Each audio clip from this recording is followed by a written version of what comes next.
이스라엘에 가보면 특이한 바다가 있죠. 사해라는 바다가 있습니다. 저도 가봤는데 거기는 아무 생물을 살 수가 없어요. 왜냐하면 그 물이 너무나 짜기 때문에, 너무나 염도가 높아서 어떤 생물도 거기에 살아남지를 못합니다. 그래서 그 바다의 이름이 죽음의 바다, 사해, 죽을 사자를 써서 사해, 또 영어로도 보니까 데드 씨, 죽음의 바다다, 그렇게 부릅니다. 저도 들어가 봤지만 사해 바다 속에 들어가면 그대로 우리의 몸이 둥둥 떠요. 참 신기할 정도로 떠요. 드러눠서 신문을 읽을 정도로 그렇게 완전히 뜹니다. 그런데 그렇게 뜨는 물이라 할지라도 내가 몸을 이렇게 뒤척인다든지 아니면 몸부림을 치면 그냥 가라앉게 돼 있습니다. 여기 아주 상징적인 중요한 의미가 있습니다.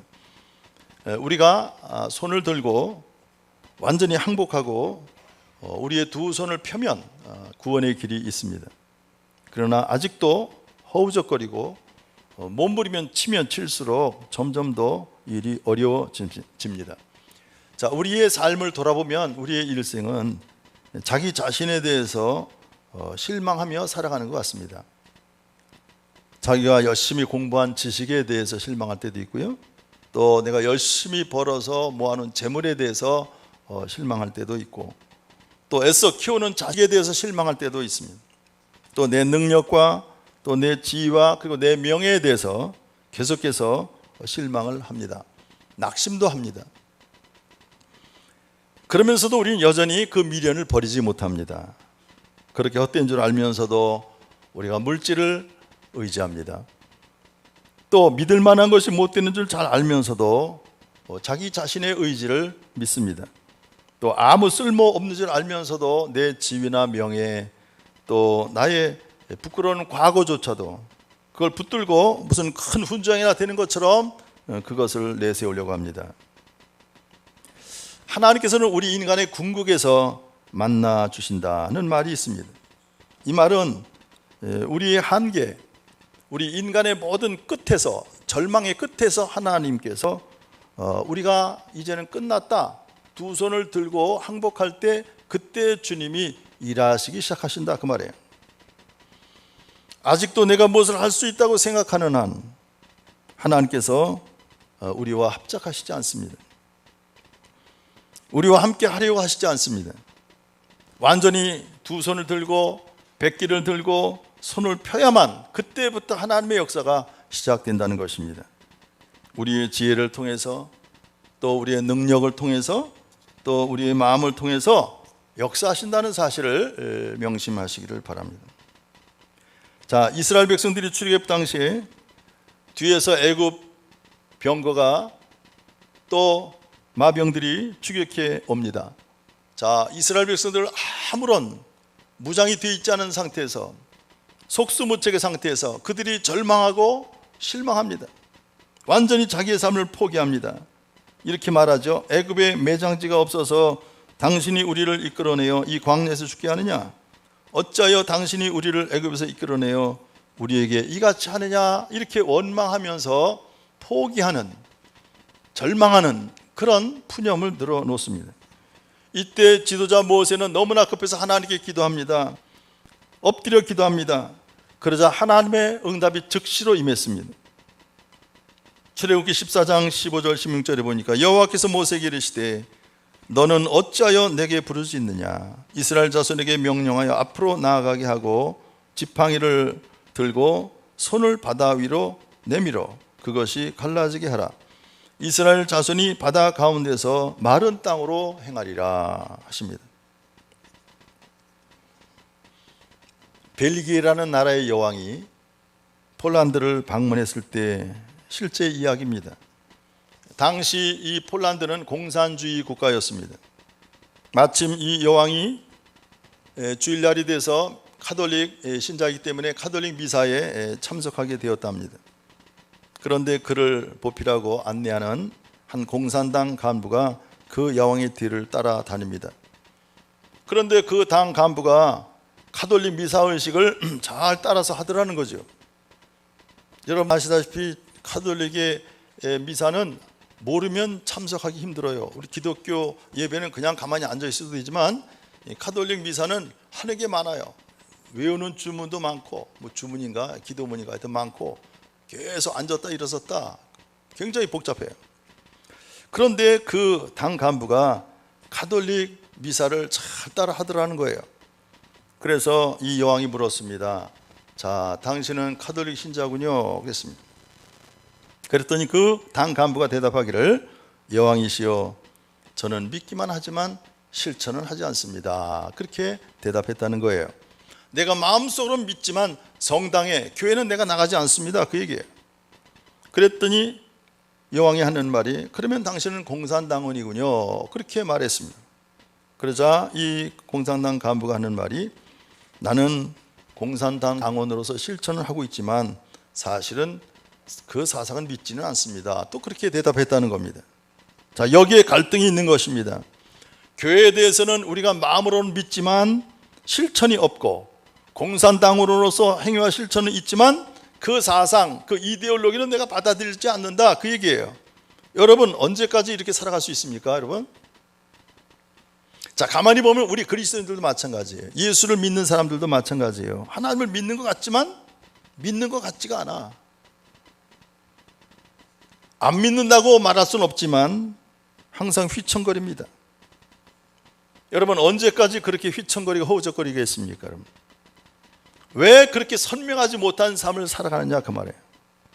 깊이 반성해야 돼. 신앙이 뭡니까? 믿음이 뭡니까? 직장 가서 창피해서 식사할 때 기도 한 번도 못해요. 저도 직장생활 해보지만 많은 사람들이 예수 믿는 걸 내가 알고 있어요. 그러나 부끄러워서 기도도 안 해. 그래서 내가 물어봤어요. 왜 기도 안 하냐 그랬더니 그냥 그렇게 기도하는데, 하나님 땡큐, 그런데 간단하게 기도한다는 거죠. 창피해서. 여러분, 이 신앙이라는 말로, 신앙이라는 말, 이것을 영어로 표현한 유명한 조직 신학자가 있어요. 신앙이 뭐냐? 한마디로 첫째는 total acceptance라는 말을 했습니다. 두 번째는 total discipline이라는 말을 했어요. 세 번째는 total commitment라는 말을 했습니다. 이 말은 뭐냐면, 첫째는 전적으로 수락한, 받아들인다는 거예요. 두 번째는 전적으로 내가 따르겠다, 순종한다, 그 말이에요. 세 번째는 전적으로 위탁한다, 전적으로 내 맡긴다. 이것이 바로 신앙이다. 이것이 바로 조직신학적인 신앙에 대한 해석입니다, 여러분. 그런데 우리가 엉거주춤하면서 이러지도 못하고 저러지도 못하는, 믿지도 않고 또 그렇다고 해서 믿는 것도 아니고 하는 그런 상태로 세월만 보내고 있는 겁니다. 허송 세월만 보내고 있는 것이다 말이에요. 성경은 말씀합니다. 오늘 말씀에 너의 행사를 여호와께 맡기라. 3절 이렇게 말씀하죠. 나의 모든 일, 행사라는 말은 내가 하는 일을 말하죠. 내 모든 일을 맡기라는 거예요. 내 마음도 맡기고 내 운명도 맡기라고 말씀하십니다. 맡기라는 말은 소극적으로 볼 때 이 말은 자기 자신을 포기하라, 그 말입니다. 내가 하던 일, 내가 도모하던 계획들, 내 능력, 내 지식, 그 모든 것을 다 부정하고 포기하고 두 손 들어라. 그리고 동시에 적극적으로 전적으로 하나님을 의지해라. 하나님께 의탁해라. 하나님을 신뢰하라. 그런 말씀이에요. 또 하나님의 지혜와 하나님의 능력과 하나님의 사랑에 대한 전적인 신앙을 요구하는 말씀이죠. 하나님의 말씀에 순종한다고 하는 것은 좀 더 깊은 의미로 말하면 책임을 하나님께 전가한다, 그 말이에요. 책임을 많이 지고 있는 사람은 언제나 마음이 불안합니다. 내 운명을 내가 책임져야 되기 때문에. 그러나 하나님께서 주신 말씀대로 전적으로 순종하고 나면 내가 아닌 하나님께서 책임져 주시기 때문에 우리는 자유롭습니다. 그래서 하나님 말씀에 순종하는 사람은 그 영혼이 늘 자유스러운 것입니다. 걱정 근심이 없습니다. 하나님의 뜻대로 순종했기 때문에 이제는 하나님께서 알아서 하실 일입니다. 나에게는 아무런 책임이 없습니다. 하나님의 말씀을 거역하는 사람은 거역하면 거역할수록 점점 더 마음이 무거워지게 되어 있습니다. 또 오늘 본문의 말씀에 보니까 9절에 이렇게 말씀하죠. 사람이 마음으로 자기의 길을 계획할지라도 그의 걸음을 인도하시는 이는 여호와시니라. 이렇게 결론의 말씀이죠. 오늘 본문의 결론입니다. 계획하는 것도 하나님께 맡기고 하나님께 기도하라, 그 말씀입니다. 내 마음을 맡기고 또 내 뜻, 내 의지를 맡기고 그리고 그를 기뻐하라, 이렇게 말씀을 합니다. 자, 미국과 캐나다라는 나라 사이에 나이아가라 폭포가 있습니다. 저도 한번 가본 적이 있습니다. 우리 아들이 거기까지 안내를 해서 갔는데 보스턴에서 나이아가라 폭포까지 9시간 걸려요. 9시간. 와, 대단하대요. 차를 타고 가는데. 물론 이제 한 2시간 가다가 쉬고 2시간 가다가 쉬고 4번인가 5번을 쉬고서 9시간 만에 갔어요. 아침 일찍 갔는데 밤늦게 어둑어둑할 때 도착했어요. 자, 그런데 세계적인 폭포, 세계에서 제일 큰 폭포죠. 가서 보니까 그냥 강 하나가 그냥 떨어지는 거더라고요. 강이 떨어지는 거예요. 어마어마한 폭포예요. 그런데 그게 공교롭게도 캐나다라는 나라가 미국이라는 국경에 있어요. 그런데 미국 쪽에서는 그 폭포가 잘 안 보여. 이 정면이 저쪽 캐나다 쪽에 있기 때문에. 그래서 미국에서는 이렇게 구름다리처럼 만들어갖고 쭉 해서 볼 수 있게 해놨지만 거기서 보는 것 같고 시원찮아요. 그게 어마어마한 광경이 있거든요. 그래서 저희가 이제 캐나다로 넘어갔어요. 멋도모로 넘어갈 때는 그냥 프리패스야. 근데 들어올 때는 얼마나 까다로운지 몰라요. 걸려가지고서 하루 종일 그거 패스보드 여권 조사하느라고요. 확인해보고 못 들어갈 뻔했어요. 여러분들 혹시 갈 일이 있으면 조심해야 돼요. 미국에서 캐나다는 그냥 갈 수 있어요. 조사도 안 해. 그런데 캐나다에서 다시 미국 들어가려면 이게 못 들어갈 수가 있어요. 얼마나 까다롭게 하는지 몰라요. 어쨌든 그 어마어마한 나이아가라 폭포를 저희가 관광하고 온 적이 있습니다. 근데 거기 보면 그 폭포가 떨어지는 곳이 또 강이거든요. 그 강이 아주 깊어요. 얼마나 물살이 세게 떨어지는지 이렇게 파여갖고 시퍼렇습니다. 거기에 유람선이 있어서 우리 유람선 타고 한번 쭉 타고서 떨어지는 폭포까지 막 물이 떨어지는 곳까지 가요. 배가 이렇게 돕니다. 물론 돈을 내고 하는 거죠. 다 우비 사서 있고 그래도 다 온몸이 젖어요. 또 서양 사람들은 그걸 좋아하잖아요. 그런 어떤 모험하는 거. 우리는 옷 젖을까 봐 안 가지만 그 사람들은 아예 또 우리보다 더 용감한 사람들은 그 폭포를 뚫고 들어가는 게 또 있더라고요. 폭포를 뚫고 또 저 안으로 또 들어가네. 젊은 사람들 막 들어가요. 또 어떤 사람들은 또 이렇게 폭포 밑에 내려가지고서 기어 올라가는 사람들도 있어요. 자, 그런데 바로 그겁니다. 폭포가 떨어지고 그 물이 떨어지는 물에 여우를 타고 빙빙 돌면서 이제 물이 흘러가는데 그 강을 가로질러서 나룻배 하나가 이제 몇 명의 관광객을 태우고 건너가는 나룻배가 있었습니다. 근데 거기에 그 배를 노를 짓는 노인이 이제 그 배를 노를 짓게 되는데 한 승객이 그 배를 같이 탔다가 물을 보니까 너무나 겁나고 막 폭포가 떨어지죠. 그리고 이 강물이 가만히 있는 게 빙빙 도니까 이 배도 빙빙 돌면서 가는 거거든요. 얼마나 겁나요. 겁을 먹었습니다. 가만히 보니까 이 노를 젓는 노인도 나이가 많이 들었고 힘이 없어 보이니까 겁이 더 났던 거죠. 그래서 여보시오 노인장, 노 젓는 그 노인장을 불렀습니다. 왜 그러시오? 물었습니다. 노인장은 몇 년 동안이나 이 사공 노릇을 해왔습니까? 그래 물었더니 노인이 하는 말이 한 20년은 넘은 것 같습니다. 그러면 그동안에 사고 난 적은 없었어? 그렇게 물었어요. 그랬더니 아직까지는 없었습니다. 그런데 사고는 꼭 나게 되어 있지만 나는 아직 사고를 경험한 적은 없습니다. 그랬어요. 그러니까 이 승객이 더 겁난 거예요. 사고는 꼭 난다 그러니까 얼마나 겁이 나겠어요. 그래서 벌벌 떨면서 이렇게 해주시오 저렇게 해주시오 계속 그 사공을 이제 간섭했다는 거죠. 그러니까 이 노인 사공이 참다 못해 한마디 합니다. 여보시오, 당신 노나 저을 줄 알아? 나는 못 져요. 그러면 입 다물고 있어. 노를 젓는 것은 나요. 내가 지금 20여 년 동안을 이 노를 지금까지 져왔는데 지금 죽거나 살거나 당신 목숨은 내 손 안에 있소이다 하면서 손님하고 저는 지금 같은 배를 타고 있어요. 손님이 죽으면 나도 죽어, 내가 죽으면 당신도 죽어. 그러나 나는 아직 죽을 생각이 없어. 그렇게 이야기하니까 이 승객이 그때서야 안심하고 이제 조용해졌다는 이야기입니다. 여러분, 우리가 세상을 살아가면서 이 겁먹은 관광객처럼 아무것도 노도 절주도 모르면서 잔소리를 많이 하는 거예요. 이래라 저래라 간섭을 많이 합니다. 어차피 내 힘으로 살아갈 수 없는 세상인데 왜 그렇게 잔소리를 많이 합니까? 왜 쓸데없는 생각을 그렇게 많이 합니까? 하나님 앞에 우리가 두 손을 다 드실 수 있기를 바랍니다. 깨끗이 두 손 들고 나의 운명을 하나님께 맡기시기 바랍니다. 그리고 조용히 주님 앞에 모든 걸 맡기고 조용히 있는 거예요. 세상에 어디로 가든지 하나님께서 알아서 인도해 주실 것입니다. 특별히 오늘 성경 말씀을 보면 의를 하나님께 맡기라 이렇게 말씀합니다. 2절 말씀해 보세요. 사람의 행위가 자기 보기에는 모두 깨끗하여도 여호와는 심령을 감찰하시느니라 그랬습니다. 내가 스스로 볼 때는 내가 깨끗합니다.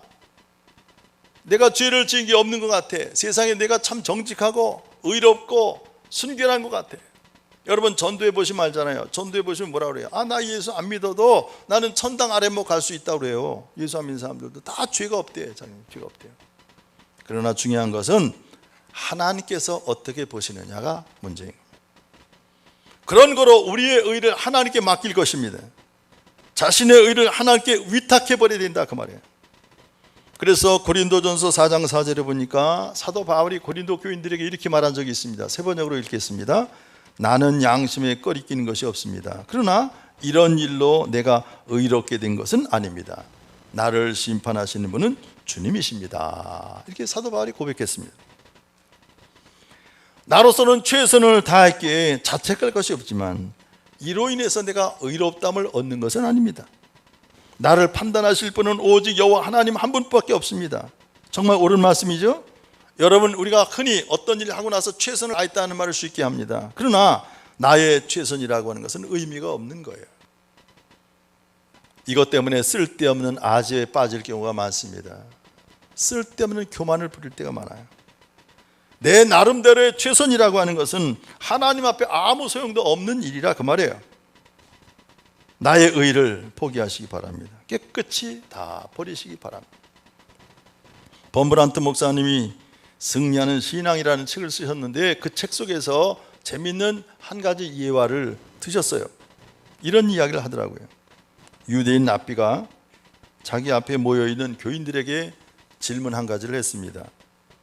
길을 가다 길바닥에 돈이 많이 들어있는 지갑을 주었어. 아무도 보는 사람이 없었는데, 자, 당신들이 그 돈 지갑을 주웠다면 어떻게 하겠습니까? 이렇게 질문을 했다는 것입니다. 그러더니 한 교인이 대답하기를, 저는 아이도 많고 우리 살림도 어려우니 하나님께서 나에게 주신 선물로 알고 내가 그 돈을 잘 쓰겠습니다. 이렇게 대답하니까 이 랍비가 대답하는 말이, 그대는 도둑이로다. 그러자 다른 교인 하나가 또 이렇게 말했습니다. 그것을 빨리 습득하는 순간 주인을 찾아서 돌려줘야 됩니다. 당장 저는 주인을 찾아서 돌려주겠습니다. 그렇게 말했습니다. 그랬더니 랍비가 말하기를, 그대는 바보로다. 이래도 저래도 다 핀잔을 들었죠. 랍비가 다른 사람에게 똑같이 물었습니다. 그대가 이제 돈을 많이 든 지갑을 주었다면 어떻게 하면 좋겠습니까? 이렇게 다른 교인에게 물었습니다. 그랬더니 그 교인이 대답하기를, 저는 제 자신을 믿을 수가 없습니다. 그러므로 이를 당해봐야만 알겠습니다. 제가 원래 마음이 약하고 욕심이 많아서 막상 그런 일을 당하고 보면 정말 주인을 찾아 돌려줄 것인지 잘 모르겠습니다. 오직 하나님의 은총에 맡길 뿐입니다. 이렇게 대답하니까 랍비가 고개를 끄덕이면서 맞다, 그렇게 대답했다는 것입니다. 그대 말이 옳도다. 내 힘만으로는 정직할 수가 없다는 거예요. 하나님의 은혜 없이는 우리가 아무리 의롭게 선하게 살려 해봐야 살 수가 없다는 거예요.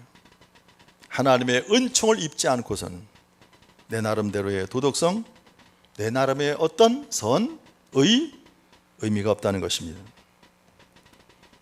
그러니 우리가 내 나름대로의 생각을 가지고 내 나름대로의 어떤 판단력을 가지고 다른 사람의 선과 악, 의와 불이 판단한다고 하는 것은 있을 수 없는 일이라는 거죠. 잘못하는 일입니다. 오직 주님만이 아십니다. 나의 의를 하나님 앞에 맡겨버릴 것입니다. 특별히 오늘 본문 말씀 7절에 보니까 원수라는 말이 나옵니다. 우리가 세상을 살아가노라면 악한 사람들이 있어요. 이것 또한 하나님께 맡겨버린다. 맡겨버리라 이렇게 말씀하죠. 우리가 나를 괴롭히는 그런 원수들, 대적들과 함께 세상을 살아가기에 마련입니다. 세상에는 좋은 사람만 있는 것이 아니라 나에게 손해를 입히고 나를 비방하고 누명을 뒤집어 씌우고 못살게 괴롭히는 사람이 있어요. 특별히 요즘 어린 아이들, 청소년 아이들 보세요. 우리가 잘 몰라서 그렇죠. 지금 우리 한국 판사 가운데 천정일 판사라는 아주 우리 예수 믿는 아주 독실한 판사님이 계셔요. 그분이 청소년만을 지금 10여 년 동안을 판결해 오셨어요. 특별히 이제 그 경범죄들이요. 애들 오토바이 훔치고 또 왕따 시고 애들 때리고 그런 것들만 판결하신 분인데, 그분은요 애들한테 벌을 주진 않아요. 아무리 어떤 웬만한 큰 죄를 저질러서는 벌을 주지 않고 그렇게 하시더라고요. 그 유튜브를 보니까 호령을 해요. 야! 엄마 아버지 오시라 그래가지고 어머니 아버지 사랑한다고 말해. 10번만 말해봐. 이 아이가 처음에 엄마 사랑합니다, 엄마 사랑합니다 한 7, 8번쯤 되면 엄마 사랑합니다 울더라고요. 울면 용서해 준 거예요. 눈물이 난다고 하는 게 벌써 달라졌다는 걸 이제 증거로 그분이 나중에 얘기하는데 그렇게 얘기하더라고요. 근데 그분이 하는 말을 들어보면 이 아이들이 얼마나 포악한지, 자기 동료 아이들 힘이 좀 약하고 또 집안에 돌볼 사람이 아버지가 없다든지 무슨 뭐 아버지가 바빠서 관심이 없다든지 그런 애들 어떻게 하는지 곤란해갖고 걔들을 괴롭히는데 두드려 패고 또 돈을 뺏고 또 화장실 데리고 와서 막 담배불로 지지고 별짓을 다 한다는 거예요. 심지어는 아이들한테 오물을 먹여, 오줌을 싸서 오줌 먹이고 말이에요. 별짓을 다 해. 그렇게 나쁜 애들이 있어. 근데 그 아이들을 잡아다 놓고 보면 그 아이들이 얼마나 천진난만한 우리 아들 딸이라는 거예요. 너무 예쁘다는 거예요. 근데 그 아이들이 어떻게 그런 나쁜 짓을 도저히 상상이 안 간대요. 그 아이들이 또 오토바이 훔쳐다가 그걸 타고 다니다 사고 내고 사람을 또 훔쳐오고 도둑질하고 강도질하고 하여튼 잡아오면 아이들이 다 착한 아이들이래요. 물론 이제 가정교육에 문제가 있죠. 다 보면 이제 부모들이 다 우선 부모들이 와서 울더라고요. 엄마가 와서 울고 아빠가 와서 울고. 그러니까 이 천정일 판사는요 막 부모를 야단쳐요. 아이들을 이렇게 키웠냐고 말이에요. 부모 책임이라고. 그래서 뭐라고 변명하면 변명하지 말라고. 아이 보는 앞에서 무슨 변명하냐고. 이러고도 할 말이 있냐고. 그래서 막 야단쳐요. 그러면 나중에 아이고 판사님 잘못됐습니다. 엄마가 울고 아빠가 울고 내가 너무나 바빠서 애를 돌보지. 그게 무슨 상관이 있냐고 막 야단을 쳐요. 나중에 보니까 그분이 예수를 잘 믿는 안수 집사님이시더라고요. 그걸 보면서 우리의 악이라고 하는 것도요 알고 보면 사실 다 이해가 돼.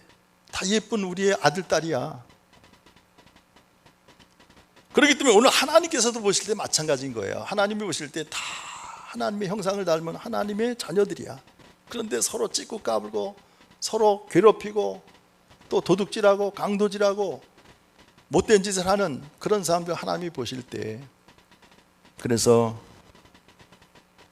우리에게 주시는 하나님의 말씀은 그런 걸 다 하나님께 맡기라는 거예요. 하나님께 맡겨라. 잠언에 이런 말씀이 있잖아요. 우리가 곰을 피하다가 사자를 만난다 그래서 그 말을 다시 히브리어를 번역하면 이런 뜻도 돼요. 네가 곰을 만난 사람을 대적하다가 네가 사자가 된다, 그런 뜻도 있어요. 그러니까 우리가 곰을 피하다가 사자를 만난다고 하는 얘기는 더 무서운 걸 만난다는 뜻도 되지만 어떤 뜻이 되냐면 우리가 나를 괴롭히고 나를 갖다가 못 살게 구는 사람에게 대적하다 보면 나는 그 사람보다 더 나쁜 사람이 될 수 있다는 거예요. 사자가 된다는 거예요. 내가 더 나빠지게 됩니다. 분명히 나쁜 사람이라 할지라도 내 마음을 쓰다 보면 나라는 인간 자체의 페이스를 잃어버린다는 것입니다. 그리고 그 사람보다 더 악랄한 계획을 세우고 악랄한 방법으로 그를 공격하고 원수를 갚게 된다는 것이죠. 그래서 하나님이 말씀하시기를 원수 갚는 것은 내게 있다, 그렇게 말씀을 하시는 거예요. 그래서 성경은 여러 곳에서 이와 같은 말씀을 하시죠. 악인의 형통을 부러워하지 말라. 원수 갚는 것이 내게 있느니라. 너희가 갚으려고 하지 마라. 원수가 줄이거든 먹이고 목마르거든 마시게 하라. 오직 너희 할만 할 뿐이지 결코 미워하지 말라. 이 원수, 나를 괴롭히는 이 상황, 나를 갖다가 억울한 누명을 뒤집어 씌우는 그런 사람이라 할지라도 다 하나님께 맡기라는 거예요. 왜? 합력하여 선을 이루시는 하나님께서는 억울한 자의 억울함을 풀어주신 하나님이시지 않습니까? 여러분, 사무엘상 2장에 보세요. 거기에 잘 나타나 있어요. 가난한 자들을 부한 자들로부터 건져주신 하나님, 또 힘이 없고 나약한 사람들을, 권력자들을 다 하나님의 음부에 내쳐버리시고 가난한 자들, 힘이 없는 자들, 소외된 자들, 나약한 자들을, 병든 자들을 일으켜주시고 건강을 주시고 문제를 해결해 주신 하나님, 그렇게 한나가 고백하지 않습니까, 여러분? 합력하여 선을 이루시는 하나님이십니다. 오늘 본문 4절의 말씀을 세 번역으로 한번 읽겠습니다. 주님께서는 모든 것을 그 쓰임에 알맞게 만드셨으니 악인은 재앙의 날에 쓰일 것이다. 악인을 왜 만드셨을까? 한때는 제가 이렇게 생각했어요. 하나님이 왜 쥐새끼를 만드셨을까? 쥐새끼는 백해무익하잖아요, 우리가 볼 때는. 그리고 참 이 인류 역사를 보니까 그 전에 그 과학 그 르포 영화를 보니까 텔레비전에 나온 걸 보니까 이렇게 하더라고요. 우리 인류의 역사와 쥐의 역사는 같대요. 사람이 있는 것은 반드시 쥐가 따라온대. 아무리 무인도에 가서 살아도 쥐가 어떻게 헤엄을 쳐오든지 하여튼 거기까지 따라온다는 거예요. 참 신기하죠? 쥐가 꼭 우리 인간이 있는데 따라온대요. 우리 인간의 역사와 쥐의 역사는 같다는 거예요. 하나님이 왜 쥐를 만드셨을까? 다 쓰임에 합당하도록 하나님이 만드신 거예요. 모기는 왜 만드셨을까? 우리는 알 수 없어요. 바이러스는 왜 만드셨을까? 이것도 하나님의 섭리에 있는 겁니다. 그래서 하나님의 모든 것을 부패하게 하시고 썩게 하시고 그래서 없어지게 하시는 하나님의 은혜도 있잖아요. 정말 귀한 말씀이죠. 잘 참고 견딜 것입니다. 그러면 반드시 하나님은 좋은 것으로, 더 나은 것으로 개선시켜 주시고 성장시켜 주시고 성숙시켜 주시고 더 나은 형편으로 우리를 이끌어 주시는 하나님, 구원의 하나님이십니다. 여러분, 사시다 보면 섭섭한 일도 많습니다. 섭섭한 일을 당했을 때 우리가 거기에 너무 집착하다 보면 우울증에 걸리고 또 사람을 미워하게 되다 보면 내 마음 자체가 더 악해져요.